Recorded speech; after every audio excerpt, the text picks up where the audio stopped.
talking about what we do, talking about quality assurance and making use of. I was just wondering, yeah, as a researcher, we make use of statistics and all this. But then, in the Business Analysis Center, talking about quality of assurance, yes, some of our activities are also in line with this because they are driven by policies. So, having said this, the title is Exploring Advanced Statistics for Quality Assurance in Open and Distance Education. You all know what open and distance education is. Then another realm, they say open and distance learning. So it depends on which one you want to take to. Open and distance education, open and distance learning. And unlike what obtains in other countries, in Nigeria, the real nitty-gritty of open and distance learning is becoming a growing phenomenon in Nigeria. Unfortunately, many universities that are showing interest doing so because of money. I must tell you this. It's not driven by really wanting to offer quality education. The reason why the NUC in 2010 established a directorate of open and distance education. Prior to that time, there wasn't any directorate, so all what the VC or the Senate of University would do just to put up a structure, people, let's have open and distance education, open and distance learning. So basically, in 2010, when this was established, the idea was to ensure quality assurance. So by 2011, the Directorate of Open and Distance Learning in the NUC went out to all universities and to ensure quality assurance. We were visited in 2012 to be precise, I must say 2012, February 2012. When this center was established over 30 years ago, we clocked 30 years, celebrated 30 years last year, we had 28 programs as at 2011 when the last admission came on board, of which I was the deputy director.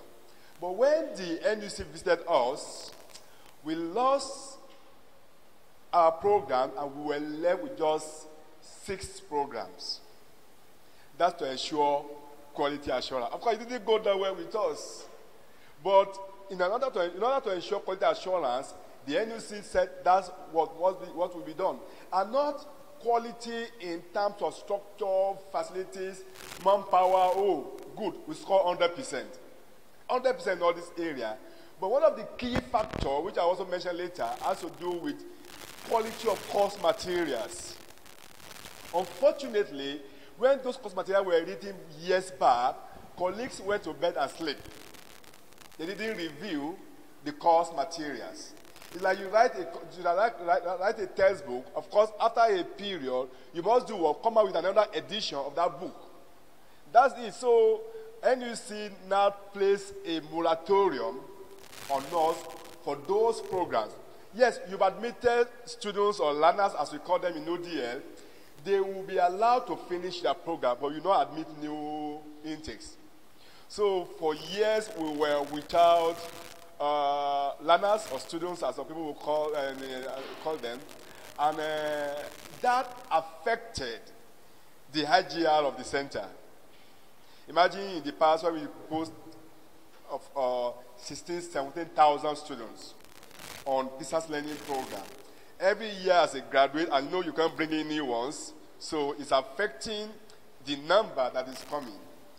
And as at this morning I'm talking to you, and last year graduation ceremony, we graduated over 4,000, in which I have to make sure that the backlog of 2013, 14, 14, 15, 15, 16, 16, 17, is still part of quality assurance. I made sure this backlog were pushed out and graduated. So we graduated over 4,000 students last year, November, out of which 34 of them made first class. And good, I pushed them out, but it has affected the pulse of the center. And we are just left with 7,800 plus now. Imagine, from about 17,000 to 7,000 plus.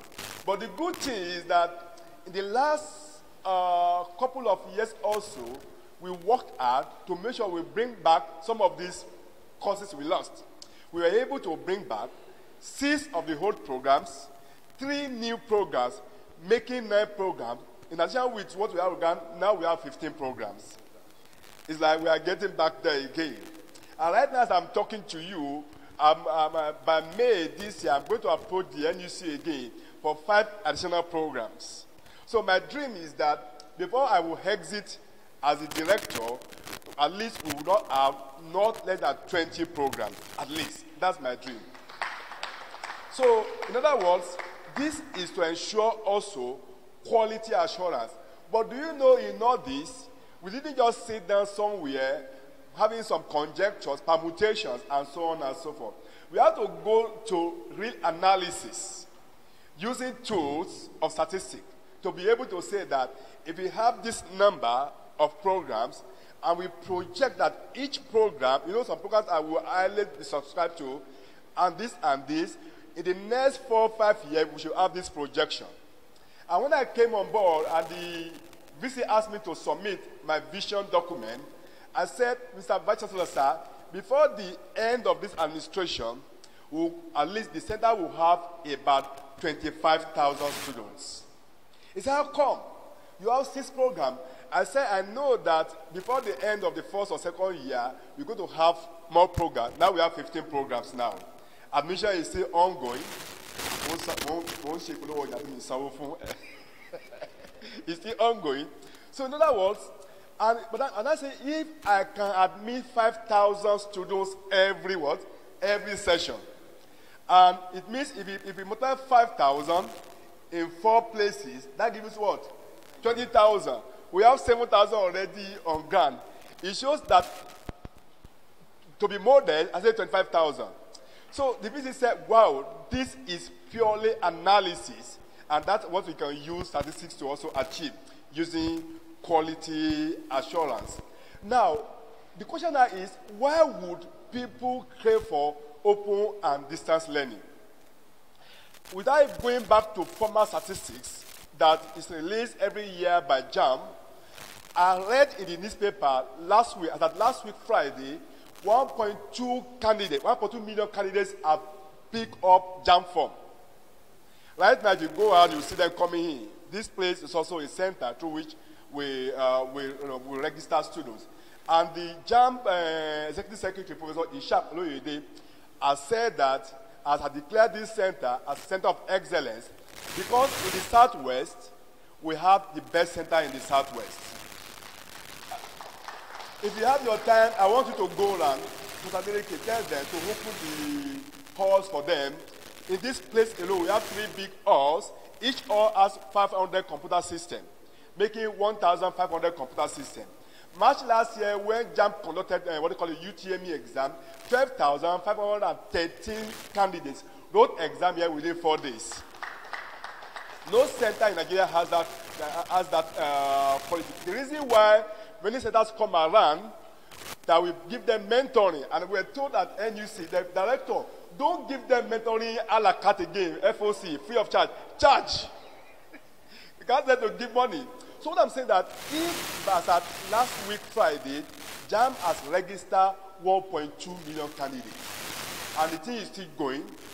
And remember that because of the hassle strike, many universities have not concluded admission. So by the time you had those who will not be admitted, plus or minus, at the end of the day, we will not have less than 1.8 million candidates. At the end of the day, university will only admit about 300,000. And somebody will say that, I'm talking about federal and state universities. Somebody will now say that, but in spite of this, private universities don't have students. Yes, because of the issue of money. How many of us can afford to have a child or a daughter in a private university who has to pay about 1 million naira in a session? That's a lot. Of course, we have parents doing that. Of course, you know some story behind that. Anyway, I won't go into that. That is it. So the question now is, where would these people go? That is the essence of distance learning, distance education. Some people refer to it as university without borders, universities without walls. The mere fact is that as long as you can render educational services, and as long as you ensure that the quality is the same as those on regular programs, then no problem. So that's exactly why the idea of distance education is gaining ground in Nigeria, one of the reasons. But if you go to Europe, America, and elsewhere, even in Asian countries, we're talking about some centers. If you go to the Gandhi University in India, they have about 1.5 million students. If you go to Australia, if you go to UNISA, that is South Africa, and so on and so forth, they have more students. As at this morning that I'm talking to you, University, the NUC recognized only 12 centers in Nigeria, 8 centers in Nigeria, only 8. There are others coming up who have not been given licenses. But the question now is, if we get it right, talking about the delivery of ODL, ensuring quality assurance, and this is backed up with enough research using statistics, then we can tell the government, we can tell the universities that the product is as good as those on regular programs. When people complain, I said, look, who determines quality? You and I determines quality. In that, what I give, I teach you, and I feel that I've done what I should do. I should be very proud of teaching you. At the end of the day, if I say for teaching you, get this, get that, it must be, that means that certification is good, and I've assured that it's a very good one. For that reason, you should be able to proceed for your master's program and PhD. Do you know that in this University of Ibadan, people that finish on distance learning program, some of them are also lecturers in this university? That's quality assurance. So if you can have people that finish here who are also lecturers here in this university, then what are we talking about when it comes to the issue of quality? I recall that was in 2017. A particular department was complaining, and people, some of our students that have finished here, they also have what they call, when you admit them for the postgraduate, they also take tests. When they took tests, 3 of our former students here came first, second, and third. They don't only beat those who from that department, even for those beat also those who join from our universities in Nigeria. That's quality assurance. Again, and when they finish, by the time they finish the first year, they also made PhD proceed. And so on. That's quality assurance. The reason why we're talking about that, as much as possible, we should talk about what they call the parity of esteem policy. Same course contents, same academics, same certification, and there should not be any discrimination. Each time I want to bring out with new policy and project BC, I will put up a small research group to do this for us. Because I don't want to present a policy to the Vice Chancellor that will be faulted. If you know my VC very well, he's a scientist, a geologist. And at the end of the day, each time we push up a policy, back up with and we'll explain the reason how we arrived at this policy. We'll say, wow, it's as good as to go. Just this week, Monday, I had to send him another memo. I said, look, Mr. VC, sir, when they established this learning center more than 30 years ago, what prefixed the matric number is E0. E is external. Then it used to be external degree. The founding fathers then had a good vision, putting external. But these days, we don't have external program again. It's open and distance learning. These students are all over. We have students in Africa, above Nigeria, and other African countries, and so on and so forth.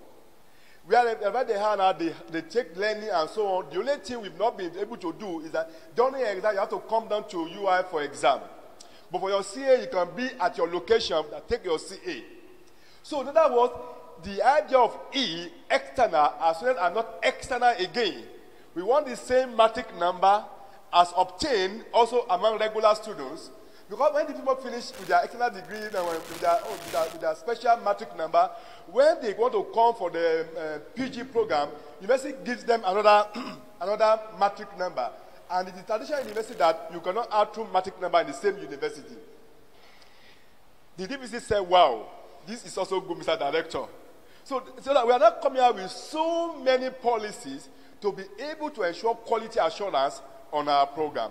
So in other words, when we do this, we now begin to say that, then how do we do? So in other words, to ensure quality assurance, it must start from the period of admission requirements.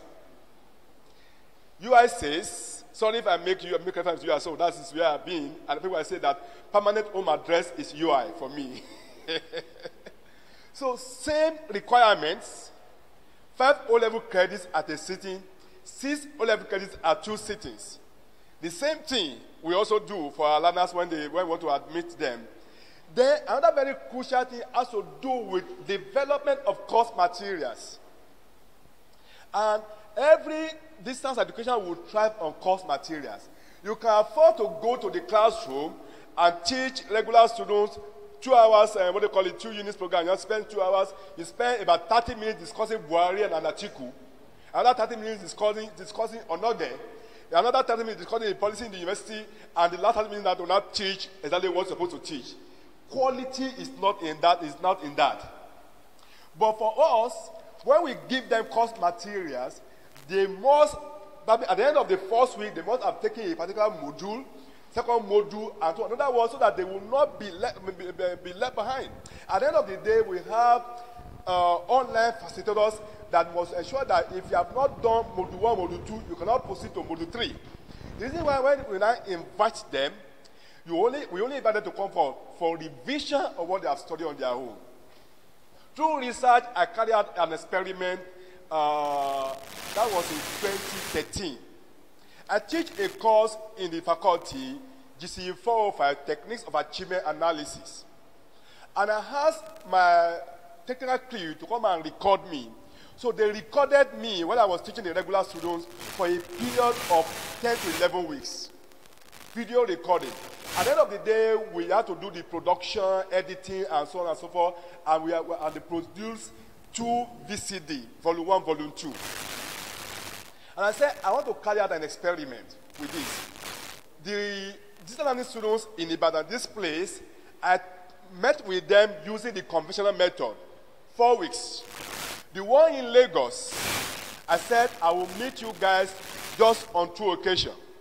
Before I went to meet them, I've given them what they call it, the VCD, to go and watch. And those students, they've converted it to so many areas on their phone and so forth. Even before they will meet me, they know who Professor Aremu is. So when I met with them, and I said I want to meet with you 3 hours, non-stop. When we met with them, it was just interaction. They've listened, they've watched, just interaction. And that was the first meeting. And I said, I will meet you again after 2 weeks. I met them again after 2 weeks. At that point in time, one of them was the one facilitating. I was just listening. But then we conducted the exam. The ones in Ibadan, of course, yes, I have about, say, 5 or 4 of them making 70, the 40, 50. The one in Lagos, the least mark was 65%. That's career experiment. And I said this, and I told the VC that this is the way to go. The future of education will not require that you come to class and begin to say you must make 7% attendance in the class. In Europe and America, when students have to work, they don't say, put down your name, 7% attendance in the class before you can take exam. Where over there, they make use of technology. So in other words, this is what research can also help us to do. Another thing has to do with even the management delivery system.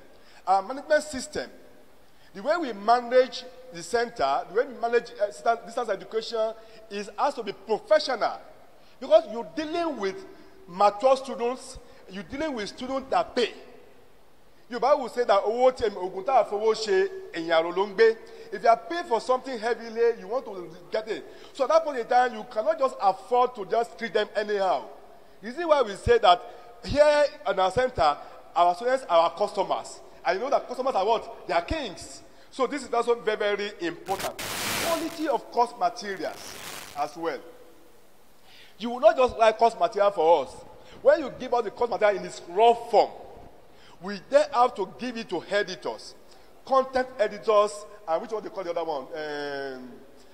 Expert editors as well, to ensure that if you are talking of psychology, Psych 101, and talking about human development, truly those customers that will have to talk about human development, we give it to them. Thereafter, we now convert it to ODL that has to be interactive, making use of research. Then the next one has to do with student support services. Support would have to be every time. I tell people I only switch off my data of my phone around 11 p.m. when I'm about to go to bed. Then as soon as I wake up in the morning after the quiet time, the family prayer meeting, I switch on again, and I must read mail. Before coming this morning, I've replied to some mails. That's student support. If you are the type that is born before computer, BBC. Have you heard that before? BBC are people born before computer. Yes. That even for you to check your mails, you have to give somebody your password to help you check your mail. You have no business in distance education. You have no business. Well, these internet are everywhere, and mind you, they will not send mails to you anytime. Here we have student support. That's why I say that in the learning center, every worker is a student support officer. Not just people designated to do that. And the last thing I want to talk about here is monitoring, evaluation, and feedback system. I was just discussing with my deputy boss that if there's anything that I want to desire the more, talking about research, is to enhance our feedback system. Our feedback has to do with students asking for one thing, you get results quickly. They take exam, you get results quickly. That's talking about feedback system. So in our attempt to ensure quality assurance, it means that it is not just a guesswork. This has to be motivated using research. Good 18, we had a retreat in December last year, first week December last year, in which we invited one of the former directors, and I said, you have to rejig your research and development unit. And then when we return, we have to send appointments on people. I'm glad to tell you that Dr. Deleke is a member of that committee, of Research and Development Committee. So, because we need people that will help us drive research. When we drive research, we'll be able to know where we are going, what we are doing, and so on and so forth. In other words, talking about quality is to ensure that all what we do is backed up with research, statistics, and at the end of the day, we will not come out with just guesswork and so on and so forth. So basically, in our attempt to ensure quality assurance and doing so with utmost transparency requires objectivity, which can only be assured using statistical intervention. We don't want to go back and say, you say this is this, 2 plus 2 is 4.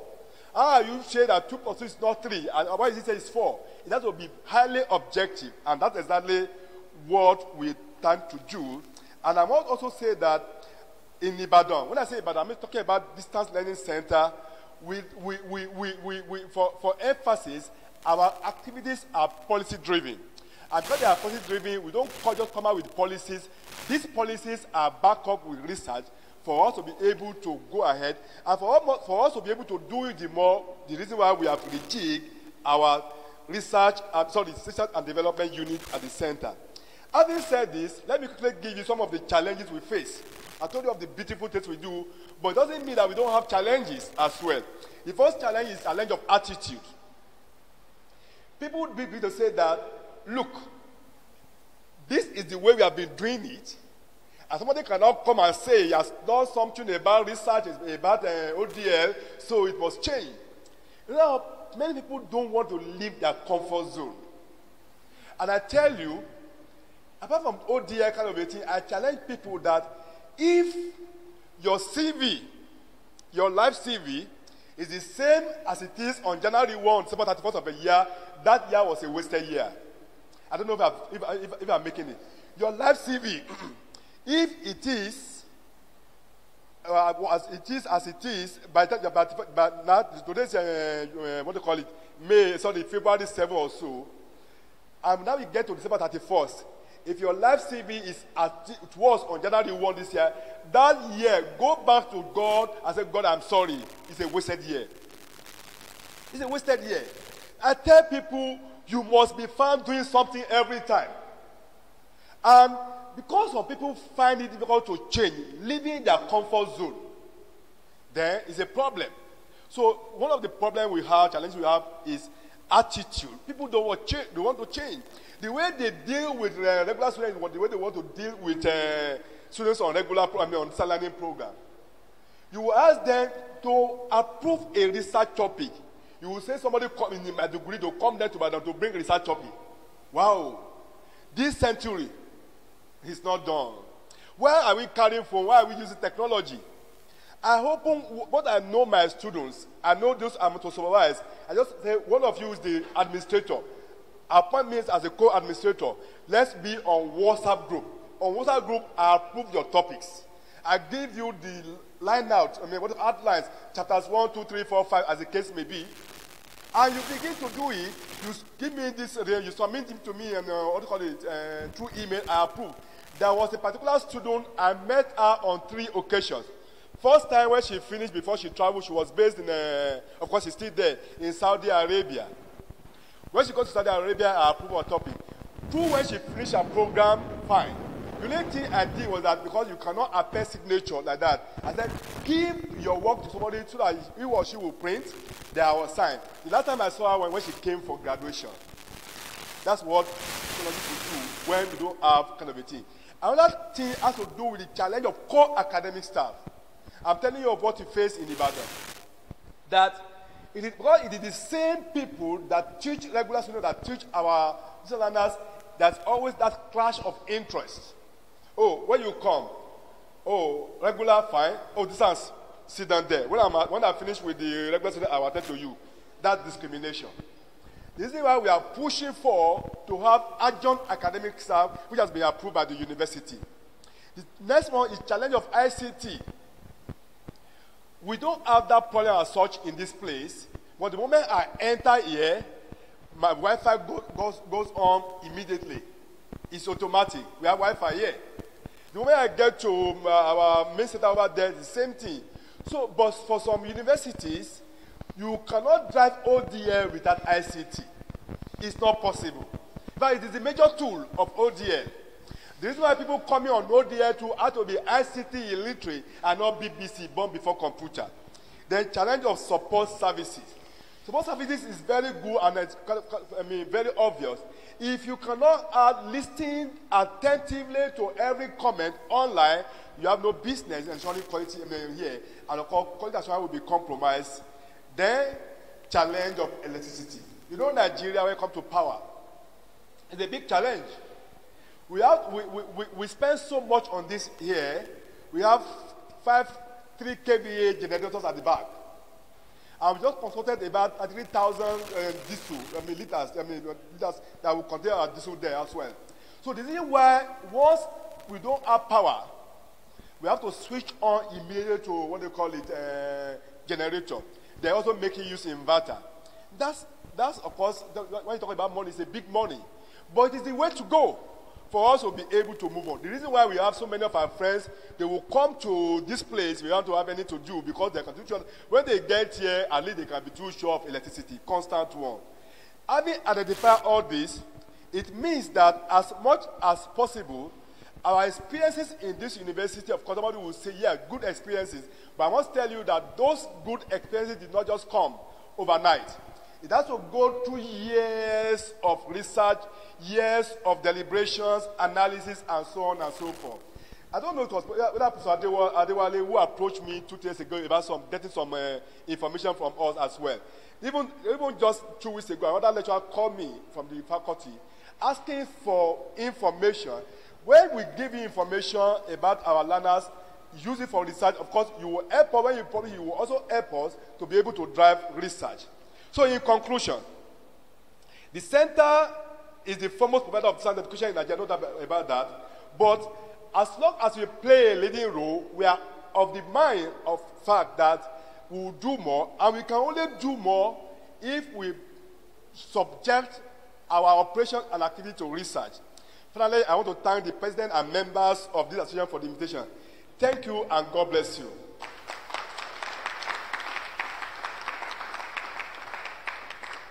Thank you so much.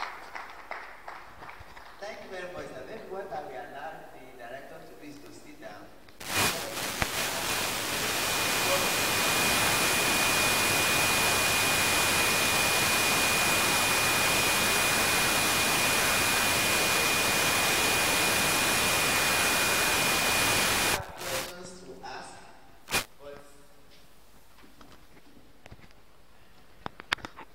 I will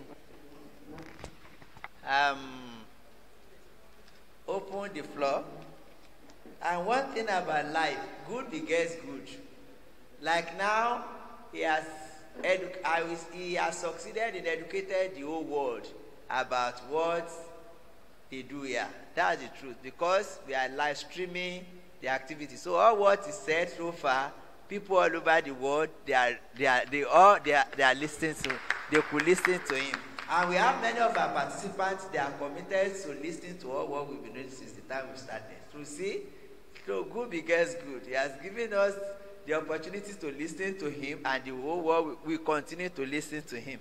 Like early in the midnight, my wife would say, "What were you listening at?" So I went to the YouTube and I could listen to all what we did during the opening ceremony yesterday.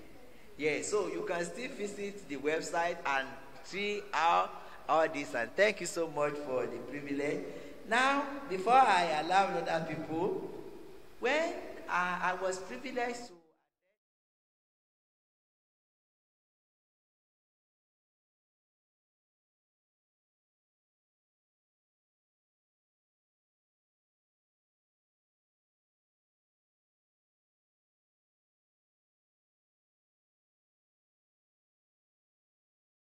have what they call accreditation units. So like in Nigeria, no, though we don't have undergraduates, but I found it as a common thing when accreditation panel is coming, you see all the departments, they be doing that kind of a thing. Then when you were presenting, one of those things that really brought a setback at the time, which God is helping us to overcome, was the loss of programs. And the way you presented it, I could interpret that the loss of the programs means the loss of money. What are you doing, sir, to have a unit? You may not target accreditation unit or whatever, but a quality control. If I know that somebody will come and ask about the quality of these glasses, and this quality of the glasses I use will determine whether I'll be given one opportunity or the other. Why not instituting a unit from time to time that be helping me to check my glasses, whether it will meet the standard the person that is coming from the outside will check for? So do you have a unit like that? Then if we do, to what degree do we use what we call big data? Big data is, thank God, in a way you say you used the data we had before, but putting those data together, do we have a unit that we use all as big? We call it big data, which is the direct thing. Big data, to now say, yes, we have this big data. We can now drive our policy with this data. So summarily, my question borders around having accreditation units, then extent to which they are really preparing the center from time to time from accreditation panel visit from the directorate of NUC that deals with distance learning. Then, to what extent do we use the existing big data to drive their activities? So, that's the question. Then I think we take other questions. But while we are doing that, Professor Adewale will come to the high table to join us. A round of applause for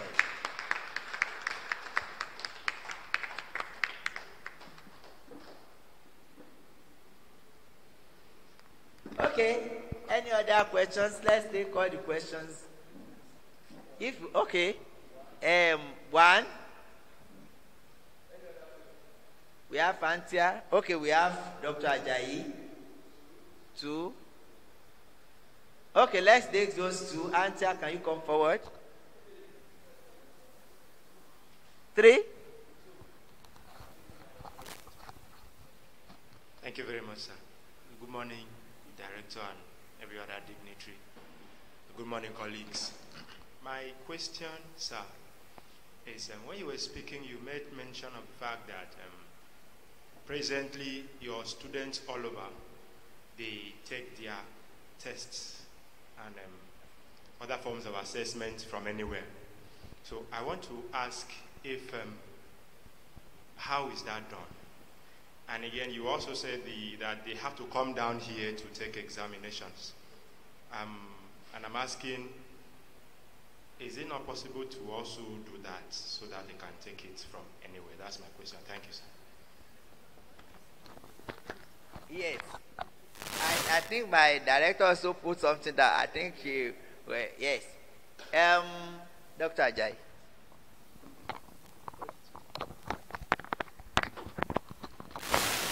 Thank you, Prof, for the beautiful presentation. My question is this. How do you foster integrity of your assessment procedure without violating the right and the standard of the exam with respect to timing? Because I guess you spoke about CBT, and comments from places where we have ODL program from students is that more often than not, the timing for the exam is not what it should be. You are given questions like 50 items, and then you ask the students to respond within 20 minutes. Considering the number of students to be brought in, vis-a-vis the number of computer facilities. Thank you, sir. I think I will allow my director also to. No. Do you have? No, I think. Do you have any other person? No.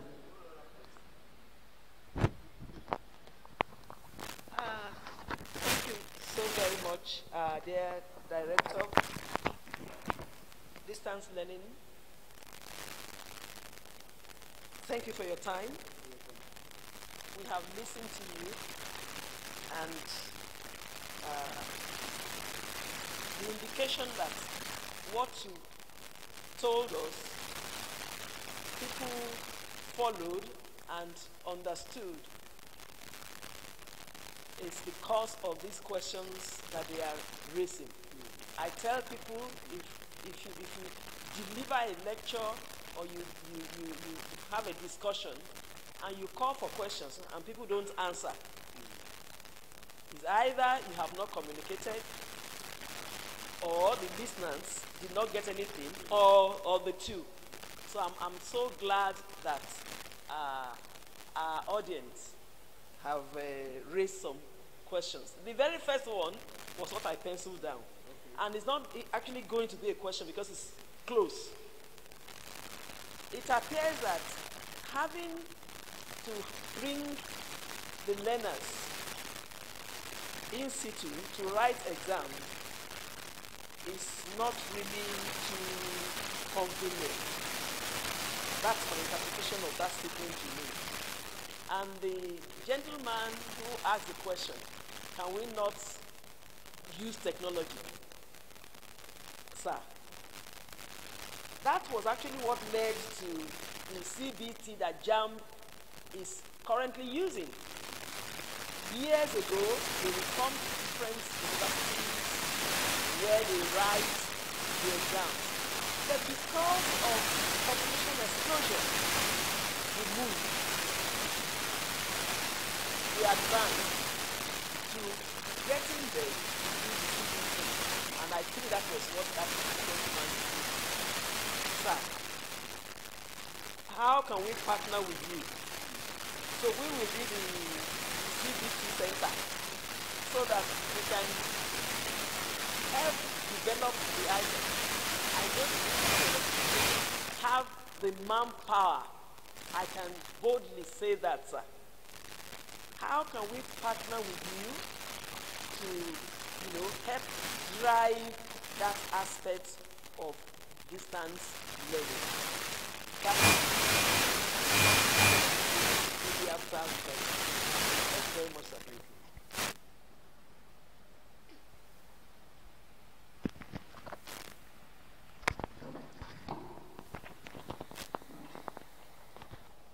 Thank you so much. I'd like to appreciate the interventions that follow my presentation. From Dr. Adeleke talking about the idea of having accreditation unit. I quite agree with you that the reason why that led to for us them losing some of this program, I mentioned it has to do mainly with the issue of course materials. And unfortunately, each time NEC is coming, you find departments running up and down and so on and so forth. But in the situation you have ready-made programs, you've done your homework very well, you should invite the NEC to come. And that's exactly what we plan to do by the time we want to have our next program. I said, we will invite the NEC and say, we are ready to come. But we do not have accreditation unit per se in the center. What we have course material development unit and quality assurance unit. We do that. So when, like I said now, programs from 5 departments are coming in our course materials. Right now they are going through stages of conversion to ODL format. But then we are done with that, we're going to give it to our editor, who happens to be a professor from the Department of English, and his team. Then thereafter, we also subject the materials to another level of assessment, talking about quality. Then at the end of the day, we have our quality assurance committee that also look at this. That of the university is there, that of the center is also there. If you say we are done, fine, we are done, we invite you. The reason why we were able to secure 100% at the last revalidation site we have in the center. But we didn't call the unit as accreditation unit, but rather course material development unit and quality assurance unit. Yes, using big data, we've not been doing that, I must say this. And like I did mention, the idea of rejigging our research and development unit informs that aspect. So in other words, we expect that unit to help us pull all this data. I told you that prior to this time around, individual sector approach us for data. But we want to have this unit that will pull us this data or say, okay, the center, this time around, this is the research we want to conduct in DSC. Next 1 or 2 years, conduct the research, bring out the outcome of the research, and this will drive our policy. So this is the plan we intend to go on with. CA online, yes. I mentioned it that right now we do CA online, but we've not been able to have exams online. Our CA that is online, we feel very strong that during the period of CA, we cannot invite learners to come down, so they do CA. But even at that, we've been able to detect some anomalies, sharp practices, which we're trying to also curtail. And the main reason we say that because of that, we cannot also subject the entire exam to that process for now. It's not as if it cannot work. It works elsewhere. It's technology. But we don't have the wherewithal now to acquire that technology now. But maybe with time we'll get there on the issue of the exam. But I want to say, just like the directors mentioned the other time, if you feel probably have an idea, we can discuss. You see an area through which we can partner with the institute. Then again, that's from Dr. Ajayi, talking about integrity of our assessment. We make use of this all for our exam, written exam. We make use of our CBTs also for written exam.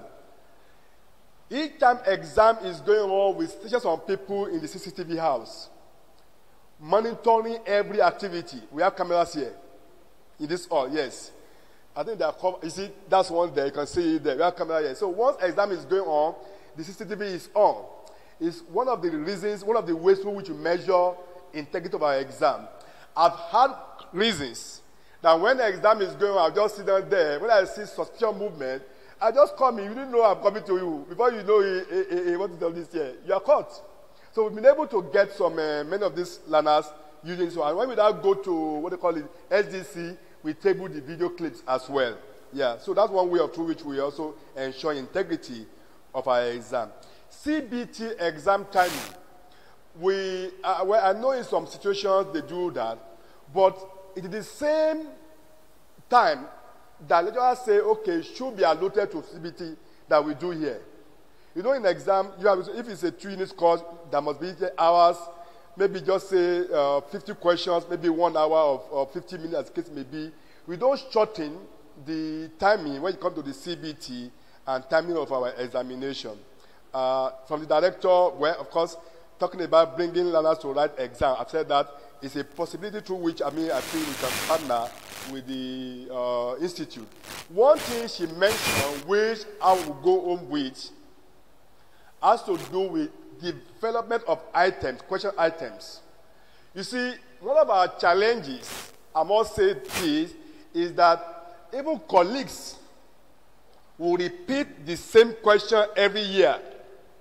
You know, students, by the time you come, if you are very sharp, you must have studied the psychology of every lecturer. You know where and manner through which he or she sets questions. And if you are now repeating the same questions in the next 3-4 years, for a very brilliant and active, intelligent learners, it will score 70 over 70, 100 over 100. What are we talking about? It's not. But if you have pool question banks, which I know is your area, items banking, which I know is your area, this can be helpful. I will be asking the department to help us in that area. And you know, because they say our hands are full, we cannot do it. Mans and SARS, I wouldn't mind if you give us a proposal, which we will look at from the institute on this. Honestly speaking, but this will further, raises the integrity of our question. Somebody says, the best point to stop talking is when you can't think again. Sorry, I cannot think again.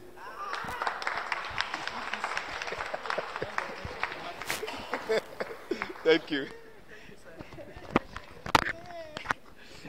You know, elderly people, they have a way. I know probably the director, he has checked his time, because the reason of telling us that he cannot think again is a way of thinking. Thank you so much. I think the presence of the director has really added much colors to what we've been doing since Monday. We really appreciate him so much. And as we go, the Lord will continue to help you to direct this center, and wisdom and divine favor like you've been enjoying will continue with you in Jesus' name. Thank you so much. We appreciate you. A round of applause as he's now taking his leave.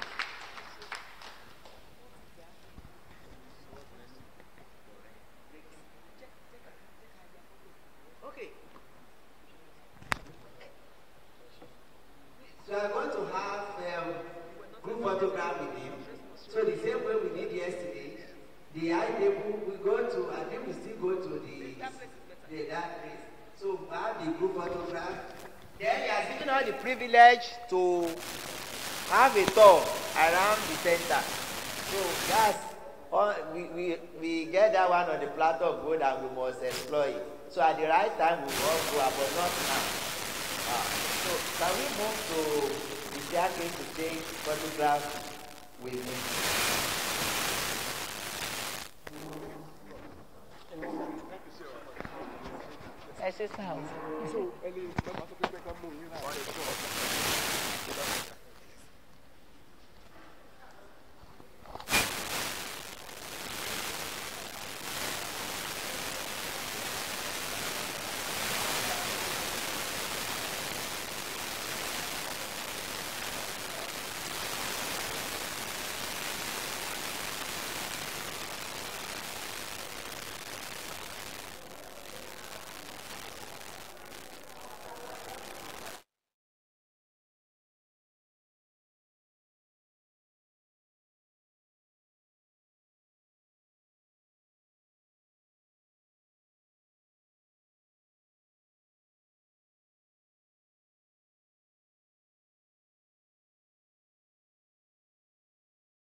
to take over chairmanship.